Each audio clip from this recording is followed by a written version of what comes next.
Kidlat News Updates.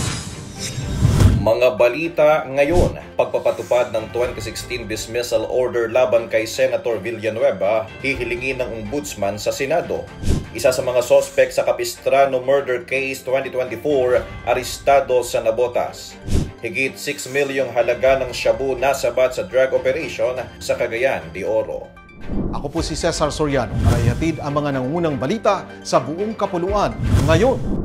Iginiit ni Senator Joel Villanueva na wala siyang pending criminal o administrative cases sa Sandigang Bayan.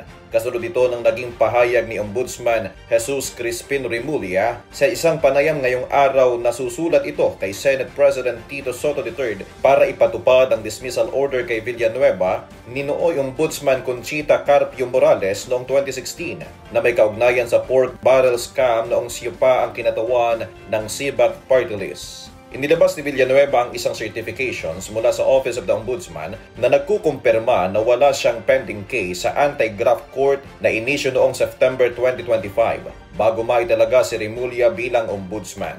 Nang tanungin kung bakit ito humiling ng dokumento kamakailan, sinabi ni Villanueva na pinaghandaan niya na ang posibleng harassment laban sa kanya.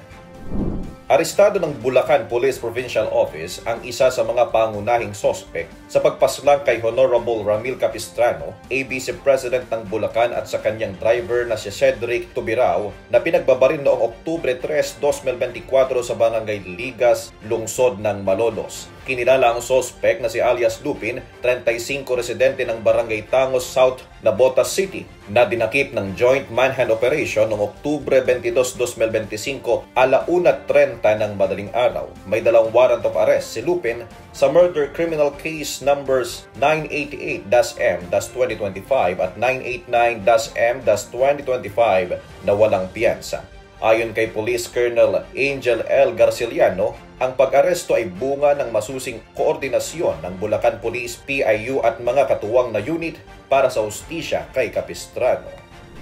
Nakumpiska ng mga operatiba ng Philippine Drug Enforcement Agency o PDEA Region 10 ang hinihinalang shabu na tinatayang nagkakahalaga ng mahigit 6 million pesos sa isang anti-illegal drug operation na isinagawa kahapon Oktubre 22, 2025 sa kahabaan ng Linkit-Kai Drive sa Cagayan de Oro City. Ayon sa PDEA 10, natunto ng mga otoridad ang target na sospek na umano'y sangkot sa malakihang bentahan ng iligal na droga sa rehiyon. Tumitimbang ng mahigit 1 kilo ang nakumpiskang shabu mula sa operasyon.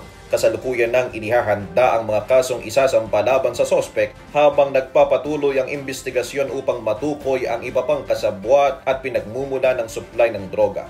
Tiniyak naman ng PDEA Region 10 na magpapatuloy ang kanilang maigting na kampanya laban sa iligal na droga sa Northern Mindanao. Para sa Kidlat News Channel, ito si JP Adaw, nag-uulat. Ako po si Cesar Soriano, kasama nyo sa bawat pagputok ng balita.